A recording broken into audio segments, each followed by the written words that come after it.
We're live on Facebook.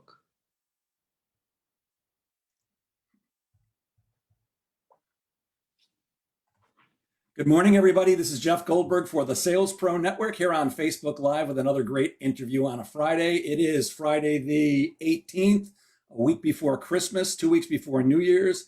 And as you know, I set up the Sales Pro Network to elevate the profession of sales. It's a place where salespeople can come and ask questions, get coaching and advice. They can share their successes and challenges. And every Friday, we do a live interview with somebody fantastic who can add value to the sales community. And this week is no exception. I'm excited to welcome my friend, Gene Brown. Good morning, Gene. Hey, Jeffrey, how are you? Good to see you. Thank you, sir. I'm outstanding, and it's good to see you. So, Gino, would you please tell everybody just a little bit about your background? Gene is a master facilitator, a master network, and is part of the ABA, American Business Associates Group. Gino, would you just tell everybody a little bit about your background and what brought you to becoming a master networker? Well, or a facilitator, a facilitator of networking groups. There you go. Actually, I think in the late 60s, early 70s, I was involved in the civil rights movement. And that threw me into community organization and facilitating community organizations of people in the South and then in the mountains of Kentucky. And that's really where I picked up the whole skill set of managing groups of people. And then I went into a trade. I was a rigger in a shipyard, and I was the business agent for the Ironworkers Union of my union local. And that really was where I got into very intense facilitation of groups. Got it. Okay. And what led you to ABA? Well, my partner in ABA is also my partner in life. And when the two of us got together, she said, "You might be interested in this, but I want you to do two things first. One, go to Sandler sales training, and the other was to get involved in Jeffrey, you know the name of the self-development community that we both experienced. Landmark Forum? Landmark Forum, yes. Got it. And why did you go to Sandler? Not that particular. Why did you need sales training in order to be a facilitator? I had to really come to understand. Ellen really understood before I did that I had to understand how it is to communicate in the business world in a way that I was aware of the bottom line. And that really was awake. And I had sort of a resistance to that. And she thought that Sandler would really put me in the right track, which it did, in that it exposed me to the other person's views, that I had to be aware of where the client was coming from. Rather than bringing something to them, I had to do some listening. Got it. And of course, Ellen is Ellen Volpe, your partner in life and crime, right? Yes. Yeah. Got it. Good morning to Keith Ginsburg. Good morning to Brent Barth. Good morning, John Harnett. Good morning, Fran Hebler. And good morning, everybody else who's listening. So let's get into some questions. How do you actually define networking? What do you see when we say the word networking? What are we talking about, Gene? Well, from my perspective, I'm talking about individuals in business leveraging each other's influence and connections to get to opportunities more effectively, more efficiently, and to have a good time doing it. That to me is what networking is about. Okay. So you're leveraging other people's influence, and in doing it in a pleasant and very humane way. Okay. And in order to do what though?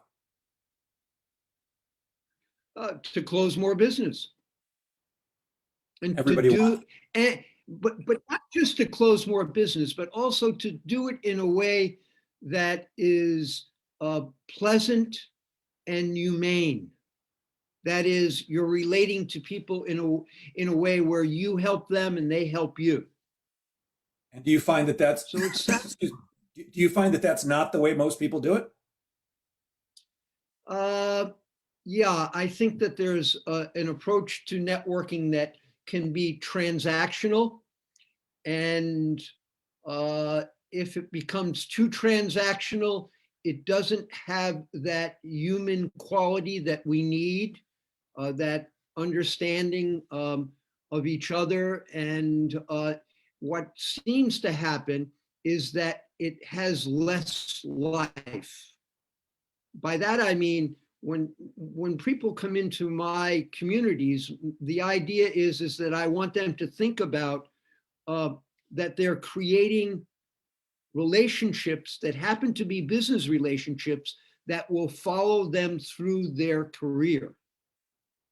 That this isn't a short, if you look at it from a short range point of view, you're losing that connection that attracts you to people and attracts people to you.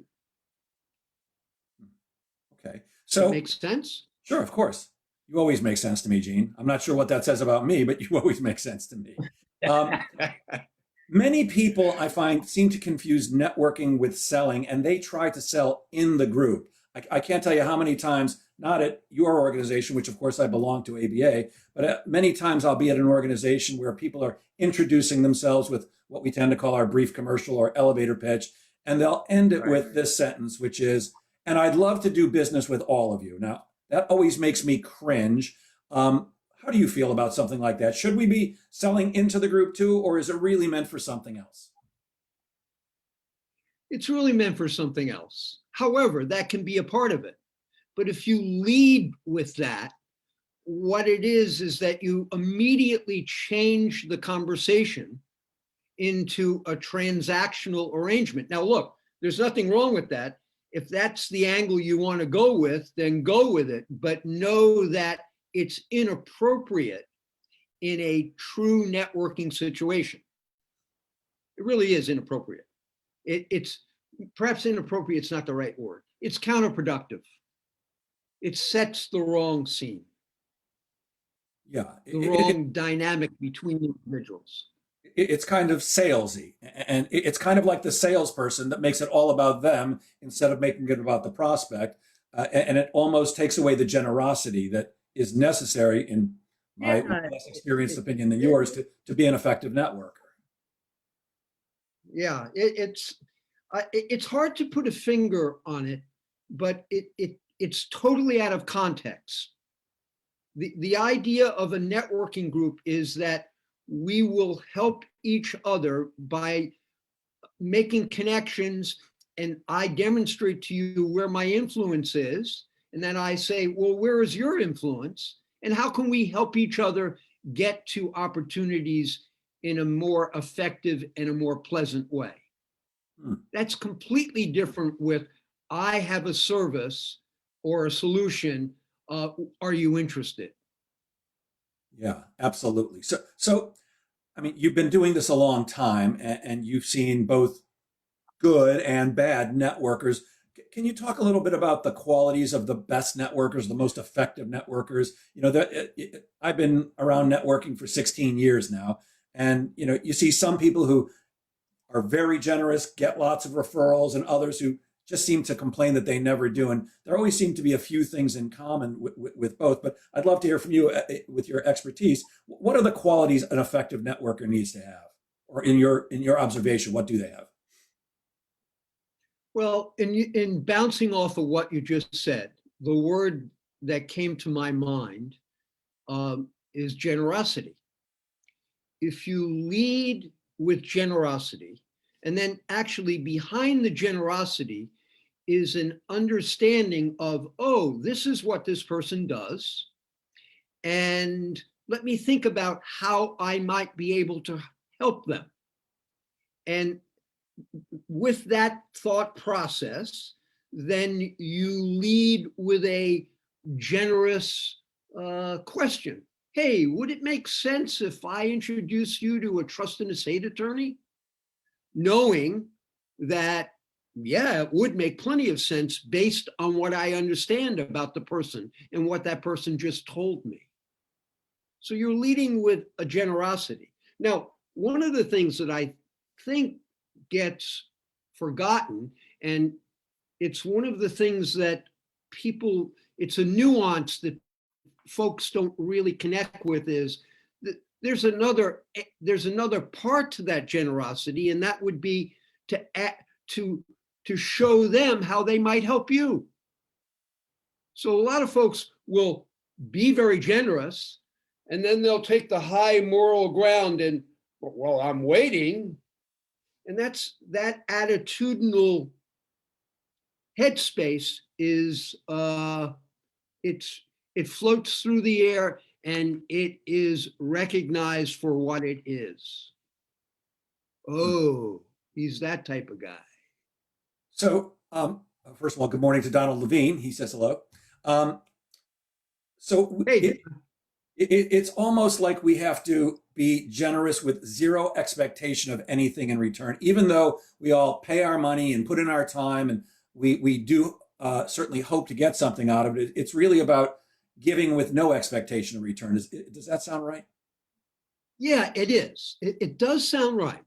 However, it is right. However, the component, it's like tennis. It's a give and take. So the component that shouldn't be left out is, hey, Jeffrey, gee, given what I know about you, let me show you how you might be able to help me. Now, that's it's so hard to quantify or to make into steps. Might not be what you do first, but at some point, the dialogue has to be two-way, and you have to demonstrate that you are looking for a two-way conversation. I'm I thinking think of. Go ahead. I think that you're bringing up an important point here.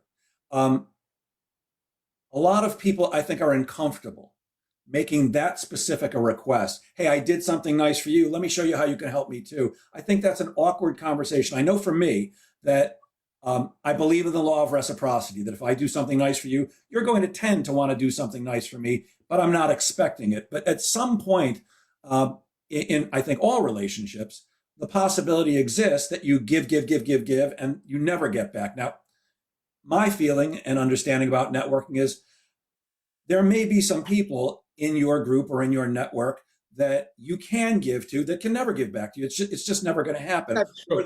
Or vice versa. Right. My feeling is that it doesn't necessarily, if I give you a referral, Gene, you may never give me one, but I believe somehow I am going to get paid back by the universe, by somebody else somehow. But you're actually suggesting that at least it sounds like it, that if you are giving, and you don't seem to be getting back from that person, that it's appropriate to go to them and say, hey, let me help you out a little bit. Let me show you how you might be able to help me. Not making a direct request by saying, hey, I want a referral, but kind of more gentle. Is that what you're saying, Gene? Yeah, absolutely. And listen, with that particular person, that scene that you just set up, it might very well be that I would understand that his brother-in-law does what I do. I like to bring in the brother-in-law thing. And so consequently, but I still like the guy and I still want to help him. But I want to understand where he's coming from. And is this not a two-way street, but Gene, Gene, I really can't help you, but there's someone else in the group and I've been working. Oh, that's great. That's sort of what you're bringing up, and I am in agreement with that you give with no expectation. That is the spirit. but behind the spirit or with the spirit is this need, this human experience of let's go a little bit deeper and are we going to relate to each other? So that it's the spirit first, but we're grounded in reality. You have to figure out. I'm trying to think of this fellow who's at the Wharton School, Penn State. He's quite well known, and he I can't think of his name, but he talks about the burnout factor, where there'll be a person will come into a referral community. I like to call them referral communities. A person will come into the referral community really strong, start giving like there's no tomorrow, and then get burnt out. The guy's name is Adam Grant. And that doesn't work either. So I don't know. It's very hard to quantify, and I really work on it because it's so individual. I have people in my group that are by nature transactional, and I try and move them in a direction to begin to see that this is a human dialogue, a part of being on the planet as a human being, and you've got to understand the depth of it and look at it from a long range view, be generous, but always be frank. And I personally, and this is related to what you were saying, I personally have no problem in showing people how they can help me. And the reason is that everybody knows that I'm going over the top to help. So I'm just being normal and saying, hey, let me show you how to help me, but always leading with the spirit of giving. Yeah. Don Levine says not everybody that you help is in the position to help you, and you don't do it for that reason. One of the things that I find, Gene, is, I don't want to call it guilt, but when somebody does something nice for me, like give me a referral, of course, I'm amazingly appreciative, because a well done referral, I say, puts you halfway to a sale. Yeah. But I can't give a referral to everybody, even though I want to. It's, the timing has to be right, the situation has to be right. But what I do is I found that there are other ways to give back. Like in my work as a sales coach and sales trainer, I offer advice and help to anybody in our business development network. And I'm happy to do that. It's my way of paying back, even if I can't give you a direct referral. Or sometimes it's introducing two people who might be able to help each other where I'm not involved at all. Right. I love those situations. Yeah, and that's certainly something I learned from you and Ellen, that it's not always about the direct referral for business. Look, that's what we all want. We all want to get a bunch of referrals that turn into business so that we can all make money. But it just doesn't always work. It's not really linear. And it isn't linear. It isn't linear. And I'm thinking of a funeral that I went to. Okay. Orthodox Jewish funeral. And the rabbi said in the course of his homily, I guess you would call it, that if you're expecting something, it's not a mitzvah. All right. And I can't put it in the context of the situation. I haven't got that artistry, but he was right on the money. No, but you're saying exactly the right thing. If I'm giving you a referral because I expect you to give me one, then it's not a mitzvah or a gift or a good deed. Right.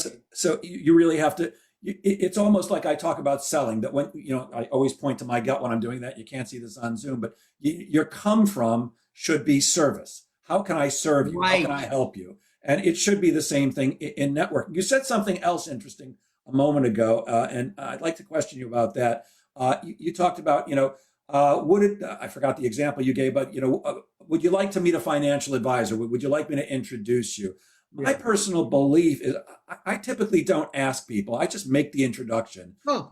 But I know there are certainly people that I'm connected with that are regularly, hey, would you like to meet this person? Would you like to meet that person? What's your feeling? Is it appropriate? Is it inappropriate to make an introduction without asking permission to make the introduction first? Or do you think it's okay either way? Well, the appropriateness is always tied to the situation and the individuals involved. So it's hard to make a generality. I, by nature, am a very analytical person. So it's my nature. I go, oh, this guy is a financial advisor. I know if he's a financial advisor, I know he'd love to meet trust and estate attorneys. So therefore, going with that logic, I would make the offer, and I would think that actually I'm quite confident that given my personality and my demeanor, that the person would not think it inappropriate or offensive, but would see it as or again, let's stay with it, because I'm depending now on the other person recognizing my intent of who I am, the type of person I am. The person I go, oh, hey, no, that's not for me. That you're incorrect. Your analytical approach did not work with me. Well, I would go, oh, okay. I'm sorry. Let's recorrect. Always, I'm confident of my own genuine concern for wanting to help.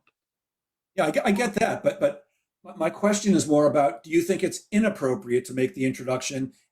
Let's say I have a referral for you. I've got somebody I want to introduce you to. I'm convinced it's a good introduction, or maybe Right. I'm not 100% convinced, but I want to take a shot. Is it inappropriate for me to make that introduction without reaching out to you first and say, "Hey, Gino, I'd like to Oh, introduce okay. you to X, I Y, and understand what Z." you're saying. Yes, it would be better to set it up first. Is that what you're speaking about? That's Yeah. exactly what I'm speaking about. Okay. Yeah. Yeah. I I can agree.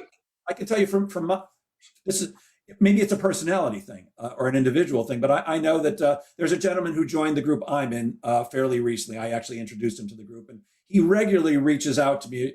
Jeff, I just need a minute of your time, and it's he's amazingly generous. It's he's so sweet, but it's always, hey, I want to introduce you to so and so. Would you like to meet that person? And I'm always like, I trust you. You don't have to ask my permission, but thank you so much. Please just make the introduction. To me, the type of person I am, and this is not everybody, it's just like, I don't want to waste the time with that. I don't need that 2-minute conversation to ask my permission. If we have a relationship, like Yeah. Eugene, if you wanted to introduce me to somebody, first of all, I'd be honored. And second of all, you would never need to ask me. I trust you implicitly. Right. And here's the other thing for me. As I think you've heard me say many times, I'm a big fan of the phrase, you never know, which is why Correct. I'll go out on almost any blind date. So what's the worst that happens? You introduce me to somebody via email or via phone. We arrange to have an opportunity call or a meeting where we get to know each other. What's the worst that happens?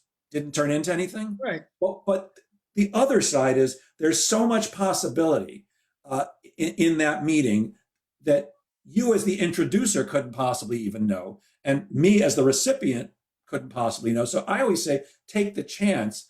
And Ellen, your partner in crime, has shown me way more than once that my worldview that Yeah. says, why would I want to talk to that person? I can't see what I could possibly do for them or they could possibly do for me. She's shown me over and over and over that I just need to shut that voice up because, and I know she denies it, but I know Ellen for a fact sees the network of networking, the spider webs of networking, kind of like Neo sees the Matrix. I'm constantly stunned by it. So I'm a big fan of just make the introduction.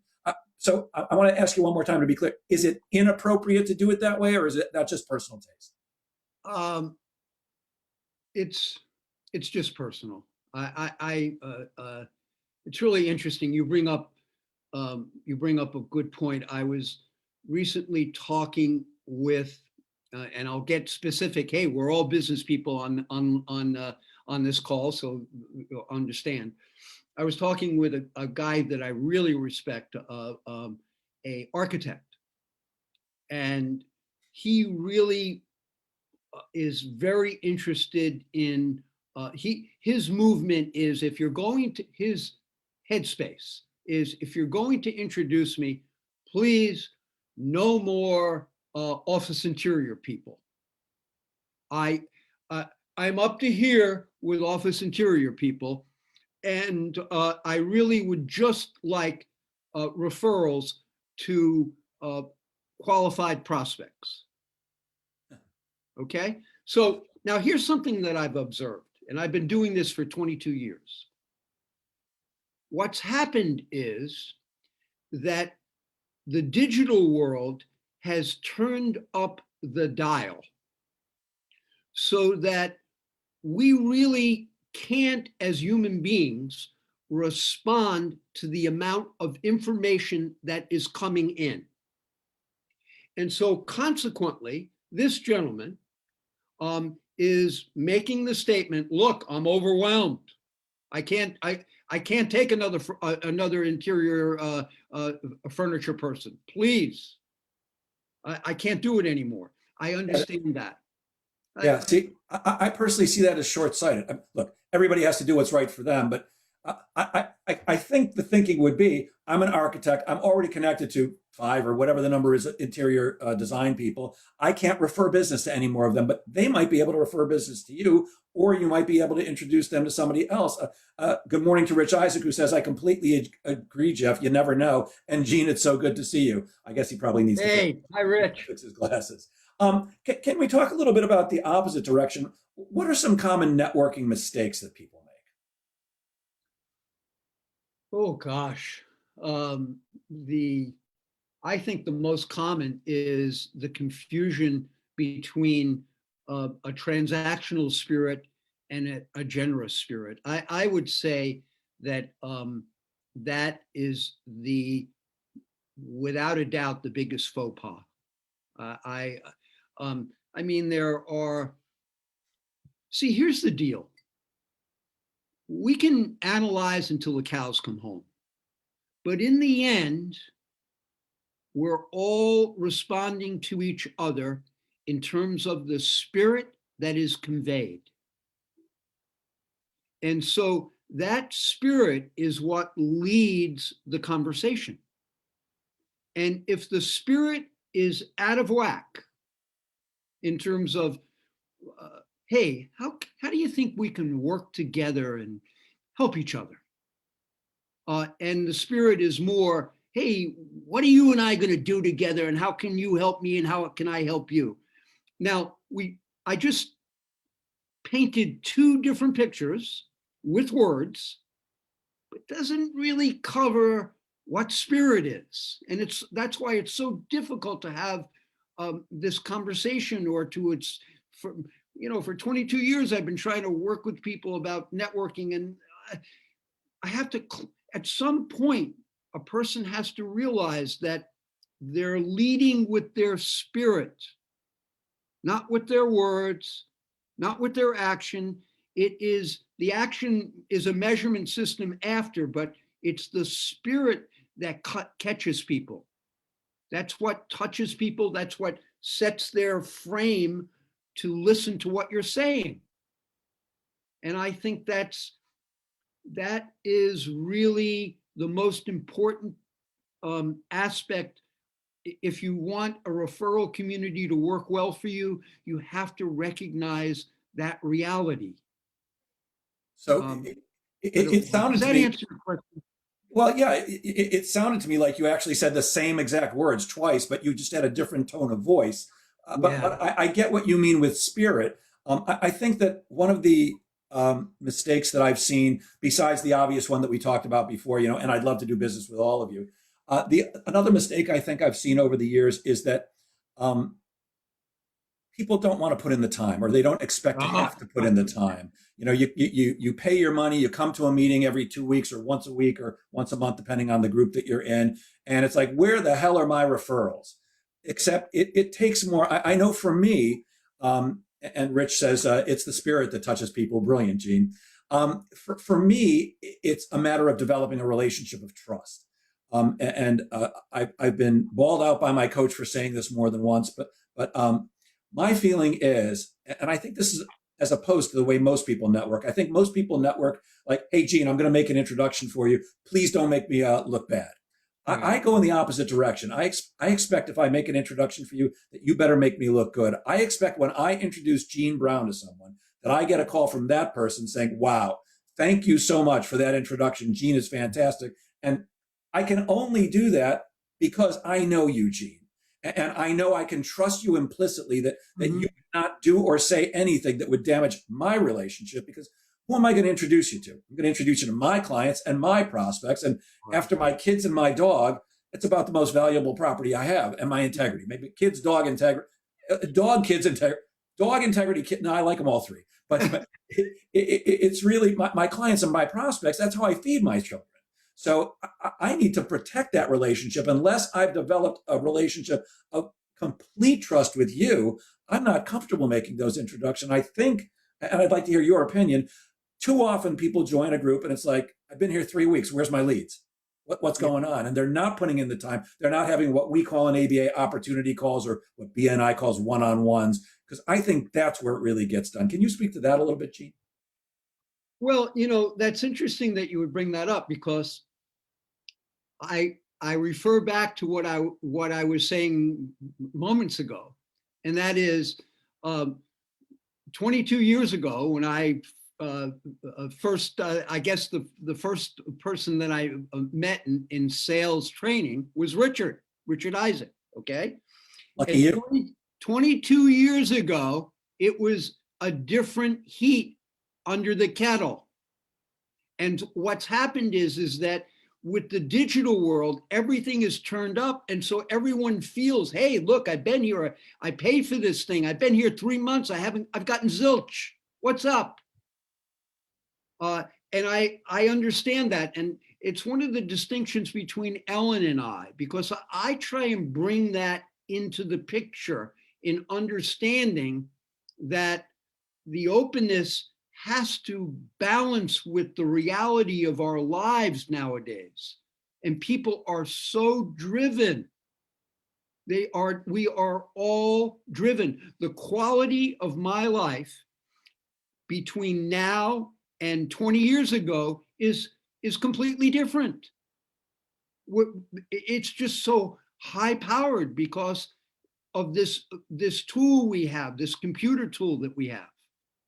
Ellen said to me, you're on 9:55 with Jeff. What are you doing? And I'm saying, I'm answering people that wrote me last night. And if I don't do it now, I'll miss the spirit at 12 o'clock. So I had to do it.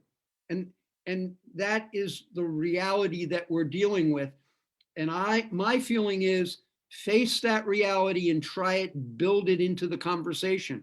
Otherwise, you're going to miss the person that eventually could do well in the group, in a referral community, but is locked into that Mad Hatter life that we're all involved in.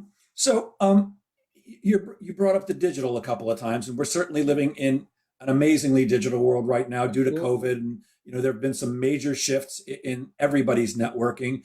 Mostly that we're not face-to-face anymore.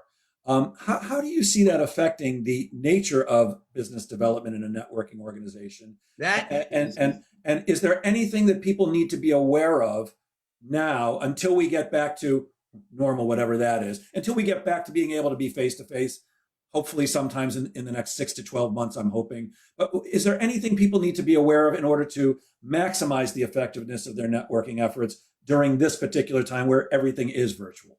That is such a great question. Thank you, sir. I've been really thinking about this. So I have a daughter and granddaughters, and they're all pissing and moaning about how horrible Zoom is.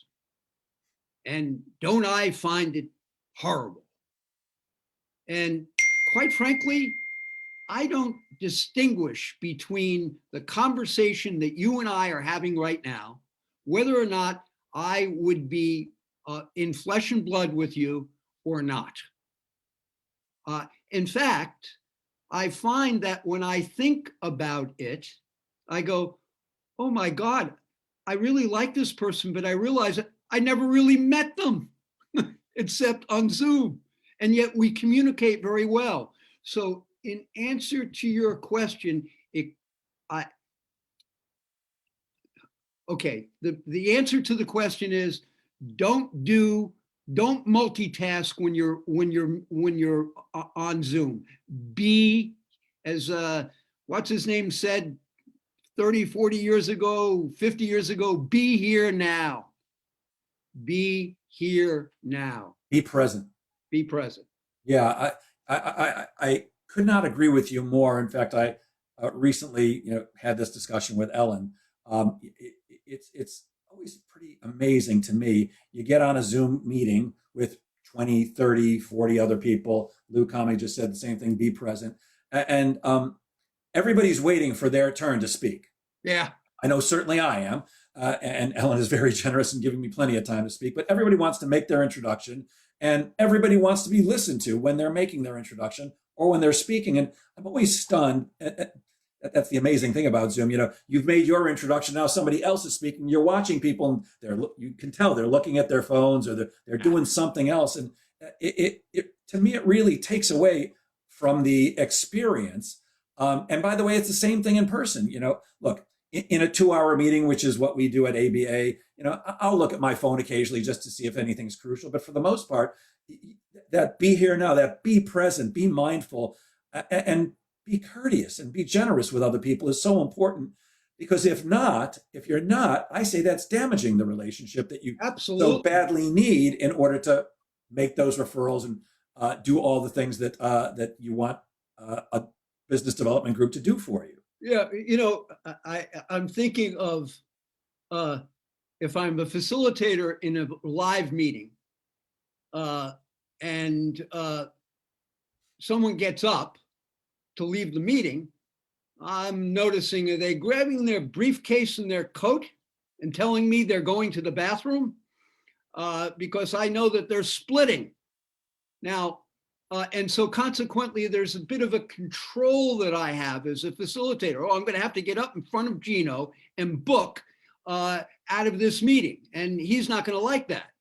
But I don't have that control as on Zoom. I had this situation just recently where I had a new member telling a story about a very personal story about how she came into the business that she's in. And I realized I made the mistake of her telling the story at the end of the meeting. And when she came to tell her story from her heart, half the people were gone. It pissed me off. Yeah. Interesting, because Valerie Lampe, good morning, Valerie, who's another master networker and a great facilitator, just opened my eyes to something. She wrote, "I take notes." Which it never occurred to me that when you're looking down, when I'm talking, you might be taking notes. Thank you, Valerie, for opening my eyes. But I still say sometimes it's pretty damn obvious that people just aren't paying attention. The other thing and this is just me, I guess I'm a little bit anal about stuff, but there are some simple things that people can do to be more courteous and present, like putting yourself on mute when anybody else is speaking. I guess I'm just old and cranky, but the thing about Zoom is the screen shows whoever is making noise at that time. So if it's your turn to speak, Gene, but I cough, the screen's going to go to me, or right. If my dog barks or something like that. So I think there are some very simple things we can do in this virtual world for now that make the experience better for everybody. I'm wondering, Gene, how do you feel? I'm sure you're aware that some organizations, not ABA, of course, but they tend to force referrals. You actually get penalized if you haven't made referrals in a week. How do you feel about organizations that actually penalize you for not giving referrals? Well, that's a very interesting question. I wrestle with that myself. As a facilitator of a referral community, I'm also a leader of that community. And there's a distinction in the real world between being a facilitator and being a leader. They're actually two different roles. I wrestle with that because I want people to know that they have a responsibility in a community and that those responsibilities are quite specific.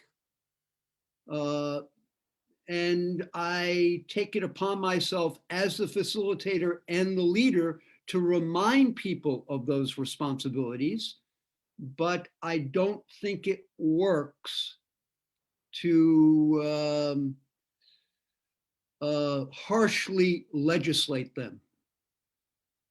And again, this comes back to the spirit of it. Sometimes you have to remind people, hey, dude, you I know, was just going to ask you about that. So somebody comes in, they join, they start getting some referrals, but months go by and you see they're just not giving anything. And as the facilitator, I know you guys are pretty well aware of what's going on in your groups. right.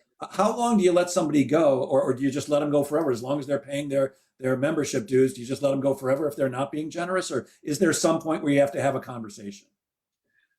Oh, this is a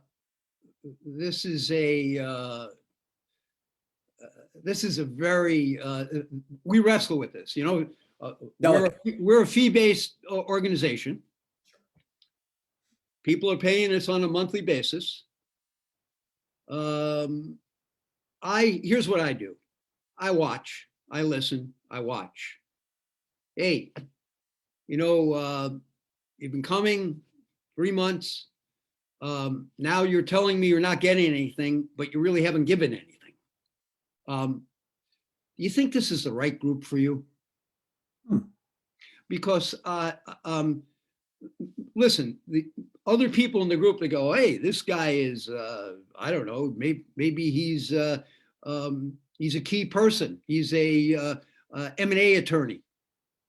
And he hasn't, that's a key in certain groups, given the milieu of the group, that could be a key chair. And he's a taker, but not a giver, not a good thing. So I think it's my responsibility to bring it up, but I don't, I bring it up softly, but at some point, the chickens do come home to roost. I like the way you said it, Gene. Do you think this is the right group for you? So it's actually a discussion. Yeah. Sometimes it's just not a good fit. Sometimes, just like a job, you may not be in sales. I often see salespeople just aren't succeeding in a particular organization, but they go somewhere else and they do fine. So sometimes it's just the group is not a good fit for them, or they're not a good fit for the group. Besides direct, look, again, my belief is everybody joins a networking group because they want referrals. They want to give and get referrals.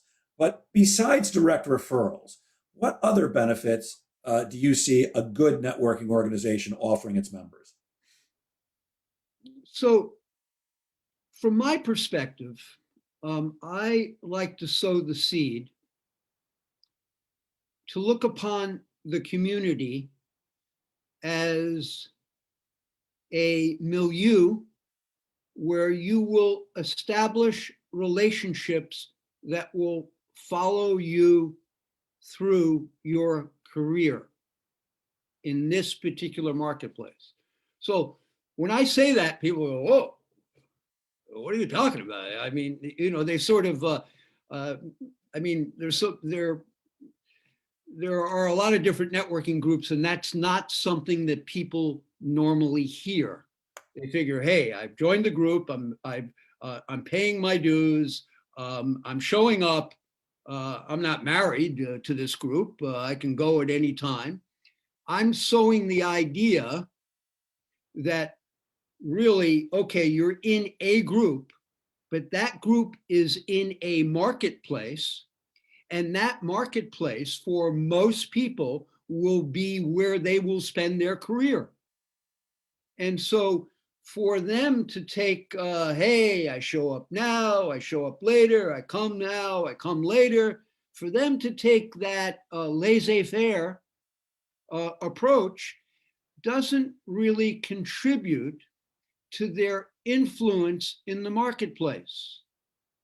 And therefore, they really should be looking at their referral community as an environment where they're establishing their persona and their influence, and that will follow them through their career. That's especially true in Long Island. This is a community unto itself.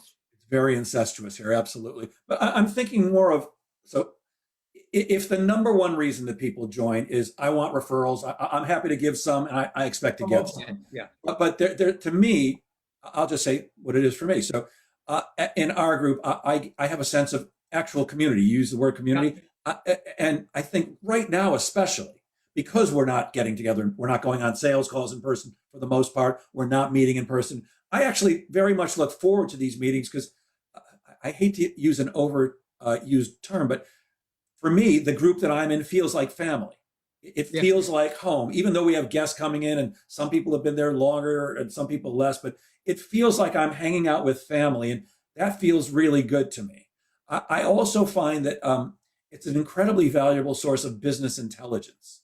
That I get to learn things about the Long Island market, or for me, I sell internationally, but the group is certainly the Long Island market for the most part. And everybody knows everybody. Everybody's interconnected. I take it back. Not everybody knows everybody, but somebody in my group knows the person that I want to do business with or am thinking about. And more than once, I've had somebody say, "Oh, I would keep away from them. They don't pay their bills," or something like that. And of course, we keep everything in the room, just like in Vegas. But that's very valuable intelligence. Plus, the other thing for me, which never ends, is because the group's exclusive. That I'm the only sales coach in my group. There's one premiums and promotions person and one marketing person, like that. There's a wide variety of experts I can turn to when I need help. So for me, it's not just about the referrals, although, again, that's my favorite part. It's all that other stuff. Besides what I mentioned, is there anything you think of that a group should be offering its members, or the value it brings? Bring up a really interesting point. And it's a hard one, however, to sell. This is a program on selling. When you touch on that aspect of it, it's hard to bring up. It's hard to say, hey, all of the things that you just said. You use the word family, friends, personal development. All of those things happen when it is that you make a commitment to the community. And when you do that, they immediately start to happen. But historically, people look upon networking groups of, it's a networking. I was in BNI and then I was in LaTip. They look upon it as, like a gym membership, maybe. And maybe that's unfair to gyms. Actually, I think that's an apt analogy. It is like a gym membership. If you go to the gym, but you don't lift the weights or you don't work out, you're going to get nothing out of it. Right. But what you're really talking about is personal development. That's really what you're talking about. You're talking about a sense of friendship, a continuity in my life. I'm learning about the marketplace. I'm learning about myself. Those are all difficult for, we sell memberships. We're a membership organization. If I lead with that, people sort of take a step back. So I don't really bring that up until people are actually in a group. And then I start to integrate that component, because in actuality, they're like this. They go together, and your success in networking will equal your success in personal development. They're one and the same. So we're quickly running out of time, but I wanted to chat briefly with you about, there's an interface between the process of networking and the process of closing a sale. How do you see that? Oh, that's really interesting. Um, Pose the question again. How do you see the interface between the process of networking and the process of closing a sale? So I'm going to go back to my definition of a networking community. It's a community of people that get together on a regular basis, demonstrating an authentic interest in each other and sharing with each other their influence in the marketplace. That's sort of the general picture. Now, okay, that's great. You could say the same thing about the Boy Scouts, okay? So, but what's the end result? The end result is that we then leverage that influence to get to the close quicker, more effectively, and have a good time doing it. Now, the idea of a networking community is to close more business. But if that was the only idea and you led with that idea, you would have a transactional environment. So really what it falls back to is I joined because I have an authentic interest in myself and in other people. By in myself, I mean personal development. And I'm going to interact with these people. I'm going to be generous. And then we will be able to leverage our influence and connection and therefore get to the close in a more effective and pleasant way. So it's almost, it's kind of like we've come full circle. I think you're coming back to spirit. Yes. It's like me talking to a potential coaching client and going into it with, I'd like to make some money, as opposed to, I want to help this person. And by doing that, some money is going to come my way. So it really comes back to the spirit of it. Prospects, they're not interested in you closing a sale. They're interested in them getting some value and them choosing to do business with you. So it sounds like you're saying that the process of networking is really very similar. Yes, it is. It really is. It's, that was one of the things I learned at Sandler was the humanity of selling. Being a working class guy, I really, salespeople, whoa, 2 steps back and make the sign of the cross. But I learned something that's really what it wasn't about. And you hit it right at it, Jeff. You hit right at it. It's a combination of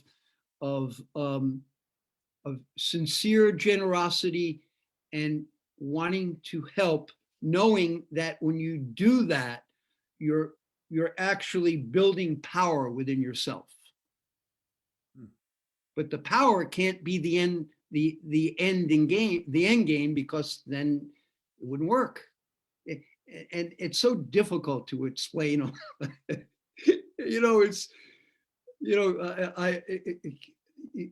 I sort of stutter because you step into an umigumi world, and of course, business people are not umigumi. No, and it's not like we need to be, metaphysical about it, but yes, correct. It really is just like in selling. You've got to have a generous spirit. You've got to be coming from the right place.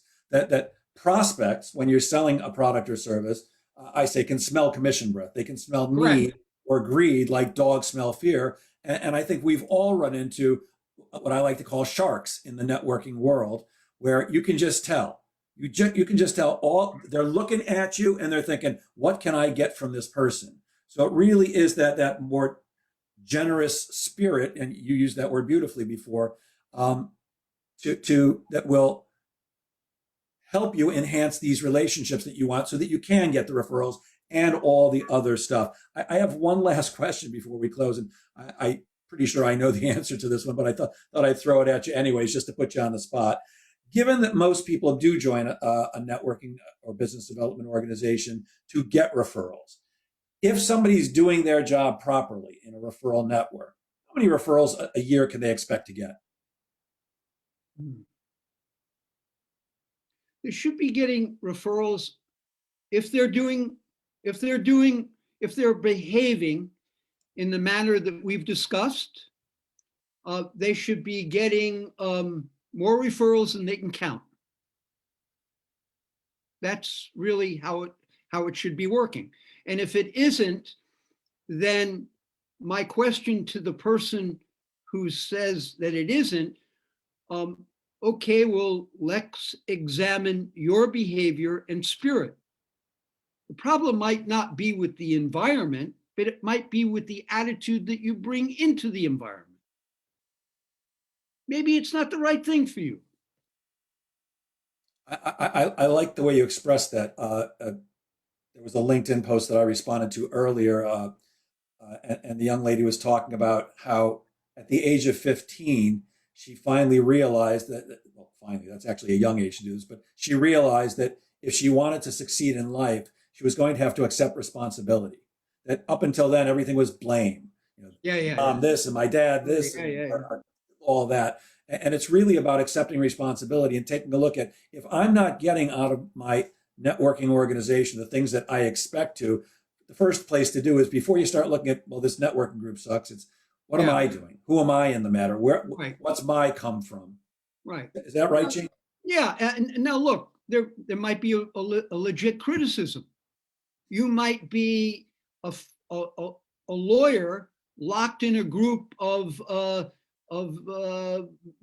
real estate people that have no relation to your brand of law, your discipline of law, and are more concerned with the tools of the trade. They might all be contractors in one way or another, in which case it's not the right group. I mean, there are structural arrangements to groups, and one should find the structural arrangement that meets their needs. But once that issue has been solved, then the next issue is, where's your head at, brother?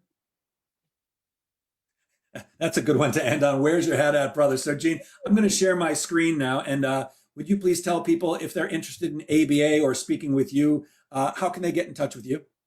I would say my email, or certainly text me or call me.